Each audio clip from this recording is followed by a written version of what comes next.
Study करने वाले हैं। तो आज हम लोग ये देखेंगे कि यूनियो के शरीर में जो ब्लड का सर्कुलेशन होता है वह किस प्रकार से होता है। तो इसको जानने से पहले हम लोग ये जाने कि ब्लड का सर्कुलेशन होता क्या है, यानी ब्लड सर्कुलेशन कहते किसे हैं।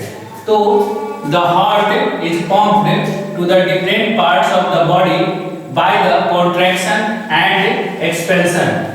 तो ब्लड सर्कुलेशन क्या होता है कि हार्ट के फैलने और सिकुड़ने के कारण पूरे किसी भी जीव के शरीर में जो ब्लड का मूवमेंट होता है, जो सर्कुलेशन होता है, उसे ब्लड सर्कुलेशन कहा जाता है। अब ये जो ब्लड का जो सर्कुलेशन होता है वह मेनली दो टाइप का होता है। एक होता है क्लोज टाइप ब्लड सर्कुलेशन और दूसरा होता है ओपन टाइप ब्लड सर्कुलेशन। तो क्लोज टाइप ब्लड सर्कुलेशन किसे कहते हैं? यदि किसी जीव के शरीर के अंदर जो ब्लड का सर्कुलेशन हो रहा है, जो मूवमेंट हो रहा है, वह ब्लड वेसल्स के अंदर में हो रहा है, यानी ब्लड वेसल जो ट्यूब लाइक स्ट्रक्चर होता है जिसमें वेन, आर्टरीज और कैपिलरीज आते हैं, अगर ब्लड का सर्कुलेशन इन ब्लड वेसल्स के अंदर से हो रहा है तो उसे हम लोग क्लोज टाइप ब्लड सर्कुलेशन कहेंगे।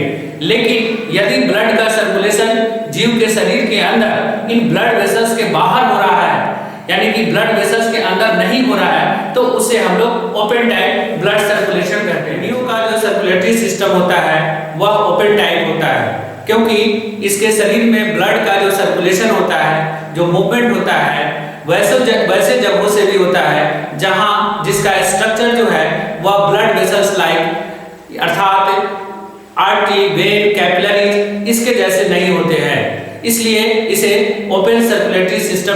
यूनियो का सर्कुलेटरी सिस्टम जो होता है वह 5 तरह के स्ट्रक्चर से मिलकर बना हुआ होता है।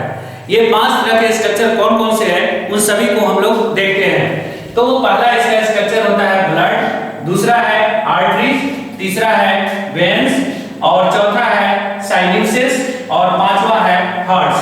ये पांचों स्ट्रक्चर जो है मिलकर यूनियो के ब्लड सर्कुलेटरी सिस्टम को फॉर्म करता है। यूनियो का जो ब्लड होता है वह मेनली 3 पार्ट से मिलकर बना हुआ होता है। एक होता है प्लाज्मा, दूसरा होता है हीमोसाइनिन और तीसरा होता है ल्यूकोसाइट। तो सबसे पहले अगर हम प्लाज्मा को देखें तो प्लाज्मा जो होता है यह ब्लड का लिक्विड पार्ट होता है, इसमें मेनली जो है वाटर पाए जाते हैं। दूसरा जो है हीमोसाइनिन। हीमोसाइनिन जो होता है यह रेस्पिरेटरी पिगमेंट होता है। जिस तरह से मानव के ब्लड में हीमोग्लोबिन रेस्पिरेटरी पिगमेंट होता है, उसी तरह से यूनियो के ब्लड में रेस्पिरेटरी पिगमेंट हीमोसाइनिन पाया जाता है। तो हीमोग्लोबिन और हीमोसाइनिन में क्या फर्क होता है? हीमोग्लोबिन जो होता है वह आयरन बेस कंपाउंड से मिलकर बना हुआ होता है और हीमोसाइनिन जो होता है यह कॉपर बेस कंपाउंड से मिलकर बना हुआ होता है। दोनों रेस्पिरेटरी पिगमेंट है, इसलिए दोनों का काम होता है ऑक्सीजन को कैरी करना। जब हीमोसाइनिन जिस ब्लड में पाया जाता है, जिस ब्लड का पार्ट होता है, यदि जब उसमें ऑक्सीजन मौजूद रहता है तब इसका रंग जो होता है हल्का नीले रंग का हो जाता है, ल्यूकोसाइट। तो यूनियो के ब्लड के प्लाज्मा में बहुत सारे श्वेत रंग के रक्त कणिकाएं पाई जाती है। ये जो कणिकाएं होती है वह अमीबॉइड होता है। ये कणिकाएं 2 प्रकार की होती है, एक होता है ग्रेनुलर और दूसरा होता है एग्रेनुलर। नेक्स्ट है आर्टरीज, वेन्स एंड साइनसेस। तो आर्टरीज, वेन और साइनसेस जो होता है यह यूनियो के सर्कुलेटरी सिस्टम का ब्लड वेसल्स है। तो इसमें सबसे पहले हम अगर आर्टरीज का बात करें, जब हार्ट ब्लड को पंप करता है तो ब्लड जो है सो शरीर के सभी भागों तक पहुंचता है। तो शरीर के सभी भागों तक पहुंचाने का जो काम होता है, जिस नली के द्वारा फ्लो होकर जाता है, उसे हम लोग आर्टरीज कहते हैं। आर्टरीज में मेनली जो है ऑक्सीजनेटेड ब्लड होता है, अर्थात ऑक्सीजन वाला ब्लड होता है। उसके बाद दूसरा है वेन। वेन जो होता है यह शरीर के सभी भागों से ब्लड को कलेक्ट कर हार्ट की ओर ले जाना।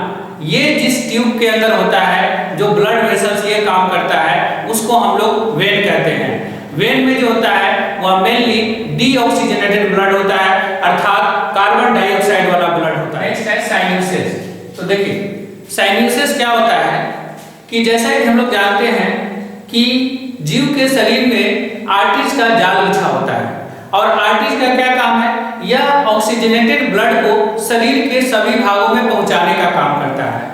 यह जो ब्लड वेसल्स होता है यह कैपिलरी न बनाकर एक इरेगुलर कैविटी बनाता है। कैविटी का मतलब होता है खाली जगह। तो यह एक इरेगुलर कैविटी बनाता है, उसी कैविटी को हम लोग साइनोसिस कहते हैं। साइनोसिस जो होता है यह कैपिलरी से ज्यादा वाइडर होता है और इसके अंदर का जो ल्यूमेन है, ल्यूमेन यानी कि जो अंदर का जो खाली जगह है, तो उसका डायमीटर भी ज्यादा होता है और साथ ही ये ज्यादा लिकियर भी होता है।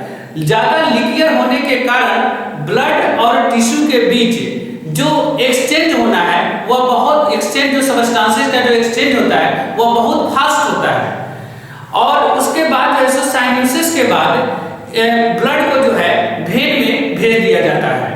साइनोसिस जो होता है इसका जो स्ट्रक्चर होता है वह ब्लड वेसल्स की तरह नहीं होता है, आर्टरीज और कैपिलरीज की तरह नहीं होता है। इसीलिए जो है सो यूनियो को जो है ओपन सर्कुलेटरी सिस्टम कहा जाता है। अब हम लोग यूनियो के हार्ट के बारे में देखते हैं। तो यूनियो का जो हार्ट होता है वह पोस्टीरियर एडक्टर मसल के ठीक नीचे रहता है। यहाँ पर जो है सो पोस्टीरियर एडक्टर मसल्स रहते हैं।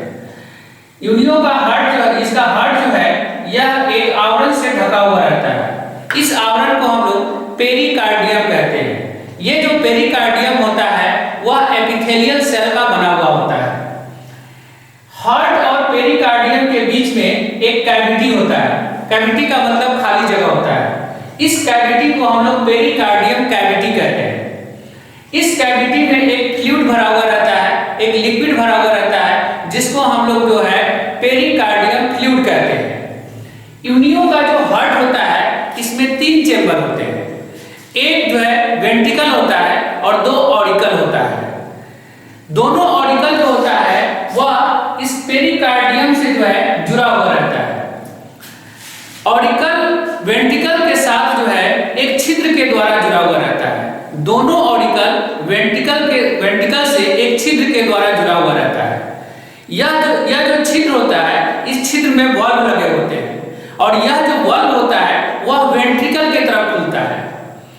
तो इसका मतलब यह होता है कि ऑरिकल से ब्लड वेंट्रिकल में जा सकता है, लेकिन वेंट्रिकल से ब्लड जो है सो ऑरिकल में नहीं आ सकता है। वेंट्रिकल के पंप करने से ही यूनियो के पूरे शरीर में ब्लड का सप्लाई होता है। यह यूनियो का हार्ट जो होता है वह ट्रायंगुलर शेप में होता है तथा यह हाईली मस्कुलर और हाईली कॉन्ट्रैक्टाइल होता है। यह लगभग 1 मिनट में 20 से 100 बार बीट करता है। अब हम लोग यूनियो का जो हार्ट होता है उसके हार्ट के स्ट्रक्चर को समझते हैं और इस हार्ट के द्वारा जो है ब्लड का सर्कुलेशन पूरे शरीर में किस प्रकार से होता है उसको हम लोग समझने का कोशिश करते हैं। इसको बहुत ज्यादा कॉम्प्लेक्स नहीं बनाना है, बहुत ही सरल तरीके से समझना है और मैं आपको बहुत ही सरल तरीके से समझाऊंगा भी। देखिए ये जो है यूनियो का हार्ट है। ये जो हार्ट होता है यह पोस्टीरियर एडक्टर मसल्स के ठीक नीचे होता है, जैसा कि मैंने आपको बताया। तो ये जो हार्ट का जो है वेंट्रिकल है। इस वेंट्रिकल में जो है सो ऑक्सीजनेटेड ब्लड है, यानी कि ऑक्सीजन वाला ब्लड है। अब यह वेंट्रिकल जो है सो क्या करेगा, पंप करेगा। तो वेंट्रिकल के पंप करने से ही जो है यह ब्लड जो है सो पूरे शरीर में पहुंचता है। तो इसके यहाँ से पूरे शरीर में ब्लड को पहुंचाने के लिए यहाँ पर जो है 2 एरोटा है। एरोटा जो है सो थोड़ा मोटा ट्यूब होता है, जो आर्टरी होता है, आर्टरी का ही मोटा वाले ट्यूब को एरोटा कहते हैं। तो यहाँ पे हार्ट है, तो हार्ट के आगे जो ऑर्गन्स है उसको ब्लड सप्लाई करने के लिए एंटीरियर एरोटा है, ये एरोटा है ना। और हार्ट के पीछे वाले यानी इसके शरीर के पीछे वाले भाग में जो ऑर्गन सब है उसको ब्लड ऑक्सीजन वाला ब्लड सप्लाई करने के लिए पोस्टीरियर एरोटा है। अब शरीर के आगे, पहले एंटीरियर को हम लोग देख लेते हैं। तो शरीर के आगे यानी कि अगले हिस्से में जो ऑर्गन है उसको ऑक्सीजन वाला ब्लड सप्लाई कौन करेगा, एंटीरियर एरोटा करेगा। तो ये आगे यहाँ से ऑक्सीजन वाला ब्लड जो है सो एरोटा के द्वारा आया, फिर आगे जाकर ये जो है सो तीन पार्ट में डिवाइड हो गया। इसमें से 3 जो है सो ब्रांच निकल गया। एक जो है सो ये वाला जो है ये विसरल आर्टरी कहलाता है। क्योंकि एरोटा से ये थोड़ा पतला ट्यूब होता है इसलिए इसका नाम आर्टरी हो गया। तो ये जो है विसरल क्योंकि यह जो ब्रांच जो ऑक्सीजन वाला ब्लड सप्लाई करेगा विसरल ऑर्गन को करेगा। तो विसरल ऑर्गन में कौन आता है? जो इसका रिप्रोडक्टिव ऑर्गन है, जो इसका डाइजेस्टिव ऑर्गन है, इसका लीवर हो गया, इसका जो गोनेट्स वगैरह, ये सब जो भी इसके विसरल ऑर्गन्स है, उस विसरल ऑर्गन को जो है सो ऑक्सीजन वाला ब्लड सप्लाई करने का काम ये विसरल आर्टरी करेगा। उसके बाद इसका दूसरा ब्रांच जो है सो पीडल आर्टरी है। पीडल का मतलब होता है फुट, यानी कि यहाँ पर इसका फुट होता है, तो फुट के अंदर ऑक्सीजन वाला ब्लड सप्लाई करने का काम कौन करेगा? पीडल आर्टरी करेगा। उसके बाद इसके पीछे है पेलियल आर्टरी। पेलियल यानी कि जिसको हम लोग मेंटल कहते हैं, प्रवाह। तो यह जो है सो मेंटल में ये जो है सो एंटेरियर पेलियल हुआ, एंटेरियर मेंटल है। तो यह जो है पेलियल आर्टरी जो है यह मेंटल में ब्लड सप्लाई करने का काम करेगा। तो ये शरीर के अगले हिस्से का, यानी कि अगले हिस्से में ये ब्लड सप्लाई इसके द्वारा हो रहा है। अब इसके पिछले हिस्से में आते हैं, तो इसके पीछे रहता है, यहाँ पर रेक्टम रहता है, यहाँ पर जो है सो पोस्टीरियर पेलियल रहता है। तो इसको ब्लड सप्लाई करने का काम जो है सो पोस्टीरियर एरोटा करता है। अब इसके द्वारा जो है सो शरीर एरोटा के द्वारा जो है आर्टरी के द्वारा पूरे शरीर में ब्लड का सप्लाई, ऑक्सीजन वाला ब्लड पूरे शरीर में सप्लाई कर दिया गया। अब यहां से देखिए, अब ये जो आर्टरी है ना, अब ये जो आर्टरी है इसमें जो ऑक्सीजनेटेड ब्लड है वह शरीर के सभी भाग में जाएगा, और आर्टरी जो है सो वह जाएगा कहां? साइनसेस में ब्लड को लेकर। तो साइनसेस, क्योंकि इसमें कैपिलरीज नहीं होता है, तो साइनसेस में क्या होगा कि वहां पर ब्लड और टिश्यू के बीच में न्यूट्रिशन का और ऑक्सीजन का एक्सचेंज होगा, यानी कि वह न्यूट्रिशन देगा और ऑक्सीजन देगा, और टिश्यू में जो वेस्ट प्रोडक्ट कार्बन डाइऑक्साइड होगा वह रिसीव कर लेगा। तो ये काम होता है साइनसेस में। साइनसेस से फिर ब्लड चल जाएगा कहां? वेन में, है ना। ये ब्लू वाला जो भी दिखाया गया ये सब वेन है।